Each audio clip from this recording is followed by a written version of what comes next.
Hi there, welcome to our today's webinar. I'm excited to have you join us. If today is your first day of joining our webinar series, do also like, subscribe, and share. For you to become a successful freelancer, you need as much information as possible that will keep you going and help you scale. Okay, so today we will be looking at a very important topic that is for people already into freelancing, those are incoming, and those are already working. So this information is targeted for all. Okay, now the topic says why you're skilled but you're still broke or without job, and how to fix this within 30 days. Why you're skilled but you're still without a job, and how you can fix this within 30 days. You heard me say within 30 days. I didn't say tomorrow. Why? Is because a lot of people feel that they should get something now. They don't know how to persevere. While training the recent cohort 11, I made an illustration telling them that some of us are mothers. We are always patient enough with our children. We'll carry a baby in our womb for 9 months. We are not tired of waiting till the 9 months for the baby to come forth. And after birthing the baby, we will still need another 1 year to nurse the baby from cradle to becoming a young child.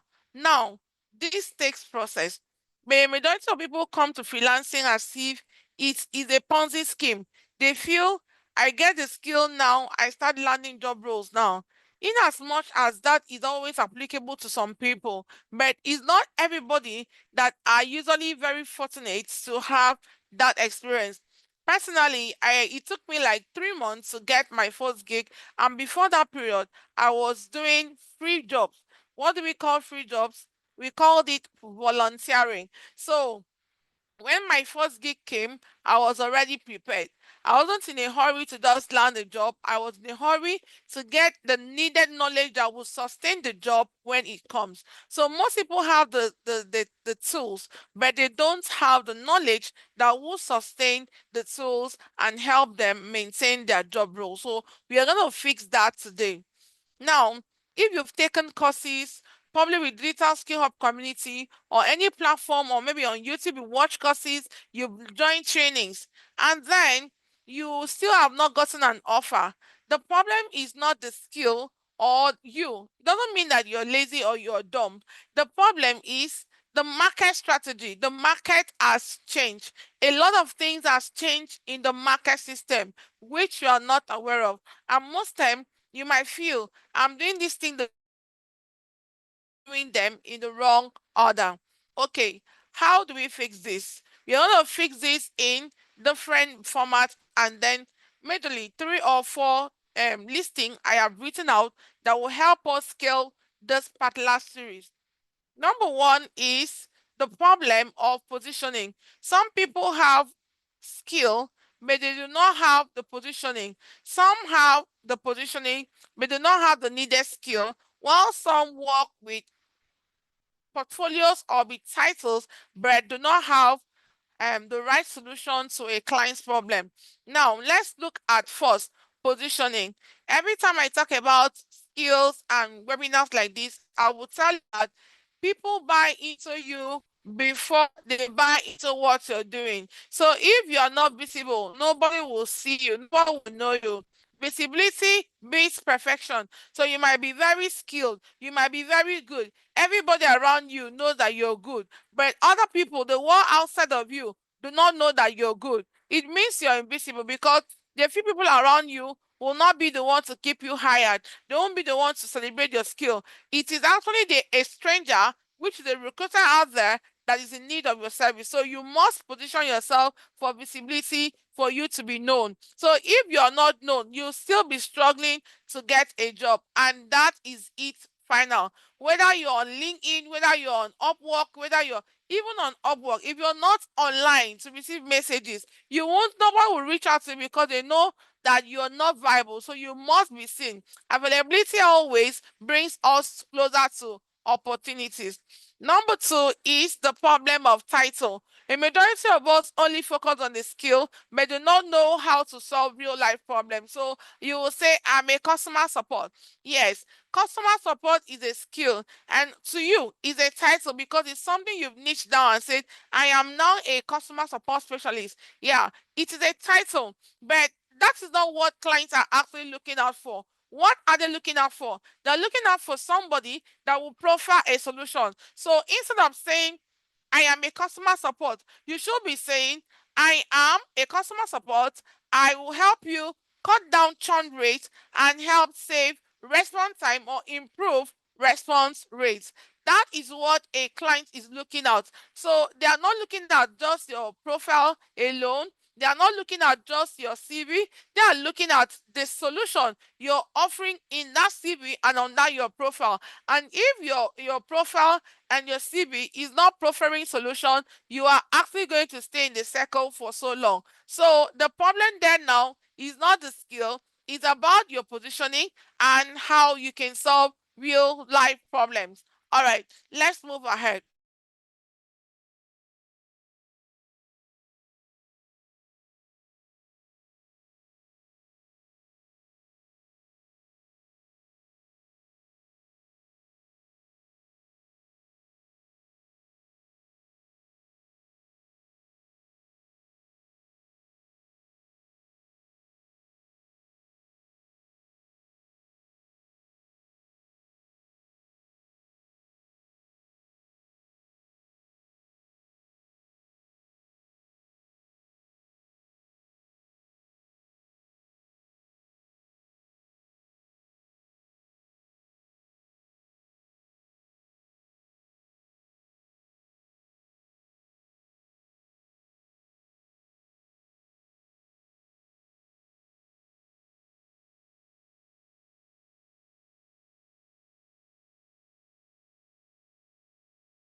Like I will say, put yourself in the shoes of your employer. If you don't want to employ somebody, will you just employ somebody that lists out the skill without profiling solution? Give yourself the answer and then we'll move from there. Like I said, the skill is not the problem. Employers are not just hiring for skill. They are looking out for solution givers and not just skill sets. So having the skill, listing the title, or even being half baked because a majority of, I know of the time, some of the freelancers are half baked. No, attending a class or attending a training doesn't mean that you gotten competence. Because some of you can even pay someone to do your CV, you pay for portfolio, but in the real sense, you don't know how to solve real life problem, and that is where you're stuck. And that's why when I'm doing now CV for people, I'll tell them, do you know how to use the tool so that you not just carry a CV that you cannot defend. You must be skilled at the tool yourself so that when opportunity clocks, you can always do your best and deliver the job because I won't be the one to do the job for you. Your trainer or whoever you learn from wouldn't be the one to do your job for you. Everybody has their own cross to carry. So you must do your job and deliver your service effectively. Now let's look at the real reasons why you are skilled but broke. Now, most cases, when you have opportunity to train students and they come in, learn the skill, okay, I want to go into customer support, and then they start leveraging themselves, they start equating themselves with the trainer. So probably if I bring you to my portfolio or my profile on LinkedIn, then you see out my qualifications and my experience, and you go to your own profile to go and do the same. Now, when the opportunity comes, you won't be able to defend yourself. So you're stuck. You're trying to copy somebody to be like them, but you're not like them, because in the real sense, you've not gotten that experience, the real life experience that will make you stand out. So that's where the problem comes. You refuse to start small. Okay, a majority of the freelancers that are stuck are without a job. It's because they refuse to start small. They are always eyeing bigger job roles. Before I got my first job role that is paying me in hourly, I started with a fixed rate that was paying me $300, and I was pretty contented. I didn't look okay. I was seeing people earning $50 per hour, $30 per hour. I was super glad for them, because I know that when I grow with time, I will get there. So trying to, become greedy or trying to get to a position where you're not is the reason why you get stuck. You want to start small. You want to start right. There is something to start small and grow smartly. You want to go and compete with the experts. So that is what is keeping you broke, right? You've learned skills but not positioning, and then you want to now do what? Go ahead to compete with people that are already in the field. People that have been there, they know the nitty gritties. You already know you'll be able to compete. Why are you applying for those jobs? Instead of you to go for entry roles as a beginner, you now look out for expert roles to go and apply for. That is why you're not employed, because when they go through your skill set, they know you're not fit. Most time you see a job that will say they need someone as a team leader, and you know you've not worked real time remotely to coordinate team, but you're assuming I'm going to do it. Remote job is not by assumption, because you're going to go there to disgrace yourself, and the feedback you get might even affect your future job, which is not very encouraging.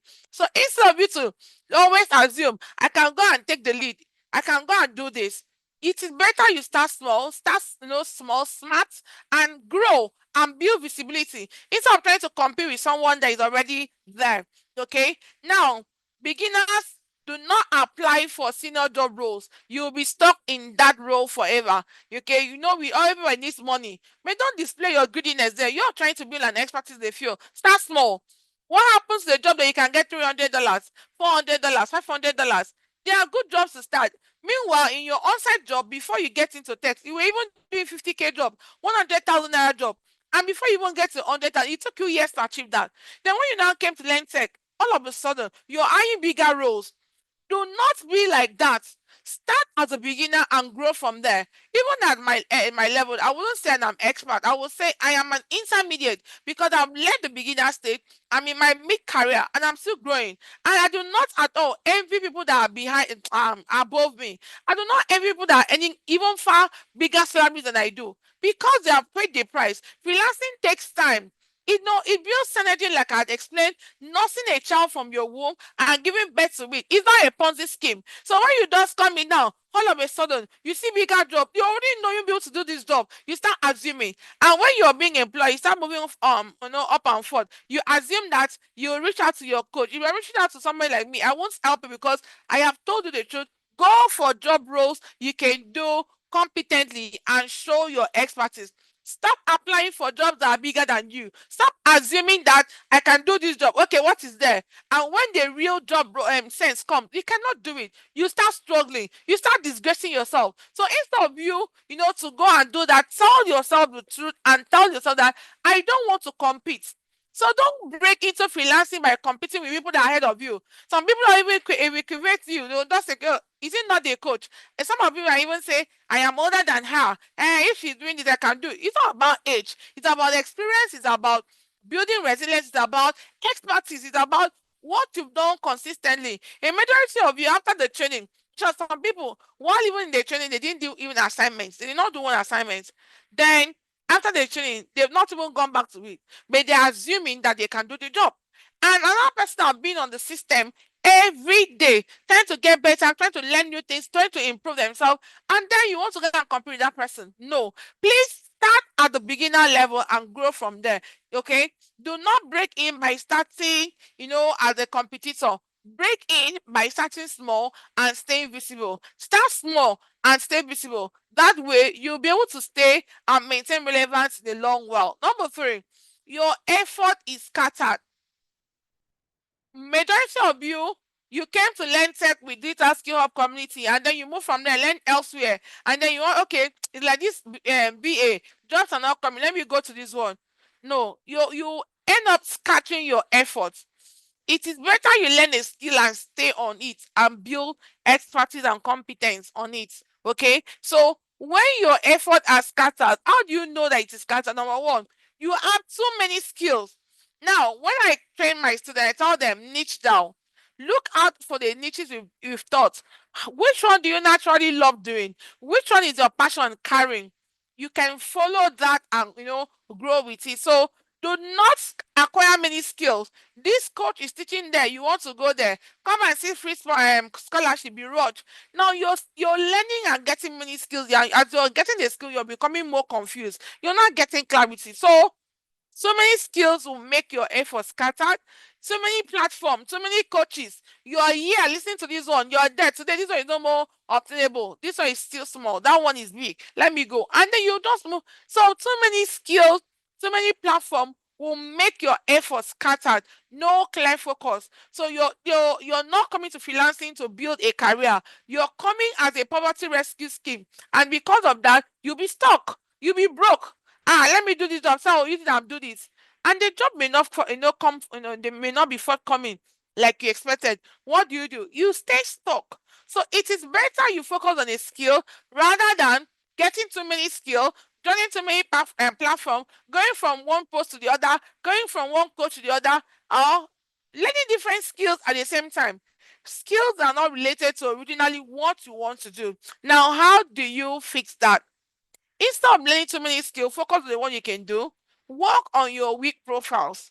When your profile or your skill set is scattered on your profile, employers will be confused. Personally, some people will send their CV, they'll mention this one, that one, and you will be asking yourself, which one are you employing this person for? And because of that, employers wouldn't employ you. Nobody wants to employ a jack of all trades and a master of none. People want to employ a jack of all trade and a master of one. So you have other skill you can multitask, but then this is your field. So knowing other skill or other tools is your advantage, not changing originally what skill or what niche you are actually trying to focus on. Okay, when you are scattering your skill set, you become confused yourself. Yes, when your skill set is confused, you become confused. When it's scattered, you become confused. You have burnouts yourself. You don't even know what to do. So you're running from head to toe. You don't know what to do. Now let's go to a 30-day fixed framework. I actually write this out to help somebody out there. Number one, choose one income skill. Ask yourself the following question: what can I practice daily? Remember, I told you that it's not about attending a training. After you've attended, you feel you can do the thing without going back to it. Even while you're waiting to get a job, the feel or the skill you have acquired and told yourself this is the niche I'm focusing on should give you the morale to work on the skills or on that tool every day to get mastery. Work on it to the point that even if they tap you up from sleep, you could identify how to solve a problem without any assistance. If you ask yourself an inner question: this skill, if I have a job, okay, can I do it without anybody's assistance? If you still have a doubt whether you can deliver a service, it means you're not yet competent. You still have a problem. So you must fix yourself first, right? So choose one income skill. Think about how to practice it daily. Think of what problem that skill is solving. The skill you are going into now, what problem is it solving? Is someone already paying for this? You need to know, is somebody already paying for this skill? Are there people working under this skill? How relevant is this skill? Is this skill that I'm doing, is this solving a problem? Or are people willing to pay for the service? Now, for example, customer support. Instead of saying, I'm a customer support, look at what retention and satisfaction. Look at how you can cut down churn rate and how you can satisfy customer, how you can make customers happy. You can create SOPs, how you can do a lot of things. So it goes beyond you just getting a skill, but seeing how to do what? Focus on retention and satisfaction. Now let's look at virtual assistant. For virtual assistant, you're going to look at organization and time. Okay. Are you one that is good with organization? If you cannot organize things, you cannot organize your life. You cannot be an organizer for some other person. So you don't know how to organize yourself. So you want to go and organize another person's life. It's not possible. So if you're very competent or your skill at organizing things, please, you can focus on that, and you're very good with time. You can manage them. So focus on that skill. Stay on it until you become very good. People are still employing VAs till today. Okay. Get to know the skill you're good at and focus on it. Stop skill hopping. Today you're this, tomorrow you are this, tomorrow you get confused. So stop skill hopping. Look out for the skill you can do competently and focus more on productivity and efficiency. Productivity and efficiency. If you're not productive and efficient, you'll still be confused. Number two, repackage your skill as a solution. Tag your skill. Instead of you just having it there, let it be a solution. I'm learning customer support to help business respond faster, retain customers, and reduce complaint. Your skill set should help a business to respond faster, retain their customers, and reduce complaint. If you do not have that as a skill, you'll still be confused. So you must focus on how your skill as a customer support can help businesses, stay organized, help businesses reduce churn rate, help businesses satisfy their customers, and respond to customer faster. That is when the solution and clarity comes. Now, for you to achieve this, you must update your bio, your CV, and then update yourself. Most people have good CVs, but if you see their video, a locution, what do we call their recording? You will cry. You will ask, is it the same person that owns the CV that is with this kind of a locution? So please, when you have now decided to work on your skill set, so turn it to a solution. First of all, work on your bio, work on your CV, then work on yourself. Your bio, your CV must reflect in you. So when you're communicating or you're talking about or you're pitching yourself on Loom or any other video platform to send to a recruiter, your communication, your video must reflect your CV and your bio. Let it tally. If not, you'll be deceiving yourself and you'll be stuck for a long time. Number three, build proof, not perfection. Anytime I do my videos, I do not come here to know, I'm not coming to do phonetics or go to a beautiful place to go and do video. I'm passing that information that will help transform somebody. So, employer needs proof and not perfection. We don't need to see, this is too beautiful or all of that. We are looking at what? A proof that you can see. Understand that you don't need certificate, you need a perfect portfolio. You don't need many 1,000 certificates from Data Skill Hub, from this place and that place. I can't mention them because this video will be on YouTube and then anybody can come across it. So you don't need a 10 certificate from Digital Skill Hub. You go to another one and get another one. You're just busy acquiring certificate, but you're not busy doing what? Getting a portfolio that will get you hired. The interest of freelancing is getting a portfolio and not getting certificate. In short, like I do usually say, since I started working, I just indicated my education. Nobody has truly asked me, I Mercy, let me know, let me see your certificate. Nobody have actually asked me that. So focus more on building a perfect portfolio and not just getting certificates. So 2 to 3 clear samples, even if they are mock sample or like they want to do in your assignment, do it professional, make it look real. That is enough to get you higher. Number four, apply smart, not desperate. Most of you are applying desperately. That's why you don't get jobs. I know a lot of things respond to the way we feel. Yeah. I remember the job I got, I didn't even apply for it. It came to me. The recruiter reached out to me and asked me to go and apply. It is different from when you're looking for a job. You're applying for the job board. But when they come to you, they give you preference. Yeah. So apply smartly, not desperately. You should have something to do. I used to tell somebody, when somebody say, I want to quit my job, I say, don't quit your job.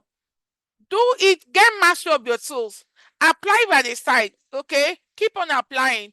Then, when your job comes, you can leave whatever that wasn't giving you the time or paying you well. So apply smartly. So now you not be desperate. And probably if you're hungry, you don't have money. and then the jobs are not forthcoming, you'll be desperate. Okay, so you start saying a lot of things. When you apply smartly, you will get jobs. That's why you say a lot of people are getting jobs. Some people are managing 3, 4 jobs, while people are looking for one. While some people are looking for one. So you must do what? Apply smartly. Number one, how do you apply smartly? Go for entry roles, entry support roles, entry VA roles. Go for entry roles. Stop looking for mid-career roles or expert roles. Always tell yourself the truth. Personally, I do not work on assumptions. There are a lot of jobs I see. I don't apply for them because I know I will not be able to do it. Yes, like me that I've gotten mastery, worked, taught a lot of people in different cohorts. There are a lot of jobs I will check. I tell myself, Mercy, you won't be able to do it. So there's no, but even if the money is as juicy as I don't go for roles, I won't be able to deliver. So I always tell myself the truth to go for roles I can do. So do not apply desperately. You go and apply for a job that you will not be able to do. You get stuck and you're not looking for who, to help you out. And probably if you're reaching out to me, I'm not available. You start giving me detection that I'm supposed to be the one. I should sleep on my phone to respond to you. It doesn't work out that way. Go for things that our abilities can carry, because you two do not do my job. So when I see some people feel entitled, maybe even some of my students, you feel entitled. You shouldn't feel entitled because you came for the training. We've given you the training. We are even giving you support. And then if you reach out to us and maybe I'm not available, you should not get angry because I'm human. I have other things to do, so I don't sleep on the phone. Yeah, I'm even be doing myself to support people. Yeah. So please do not go for a job that you'll not be able to do and then assume that the coach will help you out. I would not help you out on a job you won't be able to do because nobody shares their salary with anybody. Your money is a personal money. So please go for jobs you can do. Personalize your applications. Anytime you see a job role and say that maybe they're looking for a technical support, an email manager, a co-caller, make sure that the CV you're sending is a co-caller CV. Do not assume that one CV you carry for VA will send for all roles. It doesn't work out that way. And also understand that the CV you were using as of last year, a lot of things have changed. Most people are very timid, or they're very rigid to change. They feel what I carried 3 months ago, what I carried 5 months ago are still obtainable. No, there have been a lot of changes there. So work on your CV and ensure that you have personalized your CV so you will not lose out on offers. Okay? Follow up professionally. Don't apply for jobs and just go quiet. You apply for jobs and go mute. So there are last month a recruiter reached out. I know we posted an application and then there was a pause. Only few people reach out to me to find out what is going on. Yeah. Is there anything I know we need to know? But other people don't even care. Now, this is the attitude they use for all the jobs they apply to. They do not follow up professionally. When you apply for a job, after a while, they do not respond, you have the right to send a professional follow-up. Most time recruiters post job and forget. They post job and something comes up and they cannot continue, right? That follow-up might send a prompt that will enable them to successfully, reach out to you and say, this person is serious. Let me look into your CV and see how you can stay hired. So when you're sending applications, ensure or endeavor to follow up professionally. Don't apply everywhere. Apply intentionally. It is not all the job you apply for. Yes. It is not all the jobs. You see this on post, you apply. Not all the jobs are not genuine. Not all jobs that you can do. Understand this. When you understand this and tell yourself the truth, it will save you a lot of stress. So apply intentionally. Do not apply, randomly. Number 4, the mindset reset. You must work on your mindset. Your mindset is what keeps you going. The goal is not to look impressive. The goal is to look useful. And I usually tell my students this all the time. I'm not one coach that I'm being influenced by what other people are doing. I do not come online to talk about this and that. I grow at my pace and I'm permitted to grow at my pace. I'm not influenced by whoever is doing this or whoever is doing that. So the same thing should be applicable to you. The goal is to be useful and not impressive. You might be flashy, but you don't have a content that sustains people. People go out for value. So ensure that you work on your mindset, okay? That I am going to be useful. I must, be consistent. I must have focus. I must be visible and I must be patient with the process. I must be consistent. I must be useful first, consistent, then I'm going to be focused, I must be visible, and I must be patient. Freelancing sometimes for some people can take a while, while some people get their job offer as fast as possible. Finally, if you give yourself one skill, or if you give one skill a full attention, beginning from now to 2026 January, your story can change. So go back to the tools you have done before, get the tools, go through the videos, work on yourself, work on the tools, not just watching videos. We have a lot of people that watch videos and do nothing. People attend seminars and hear talkings and they do nothing. Freelancing doesn't work with talk, it works with practical and what you can do. Stop guessing alone. To be mentored, you don't need to be confused. So do not guess, be mentored, you do not need to be confused. Finally, skills don't get people paid, problem solved do. Remember, skills, having skills alone doesn't make one to get payment, bread, the problem to solve do. So that is why you might have an offer, another person may not have an offer. The person having an offer is offering special to a person. That's why they are getting money. You that you don't have an offer, you are just having a skill and your bills are not paid. So skills alone do not get one paid, but the problem to solve get you paid. Okay, so that is it about that. See you in our next webinar series. I'm excited to be your host anytime and any day. Please do well to like, subscribe, and share. If this webinar have been of help to you, do well to subscribe and share with your network. And finally, our Cohort 12 digital skills session is ongoing. Do well to register. Start your 2026 journey as a freelancer. Work remotely from home, gain mastery, do well, and become a millionaire. See you in our next session. Goodbye.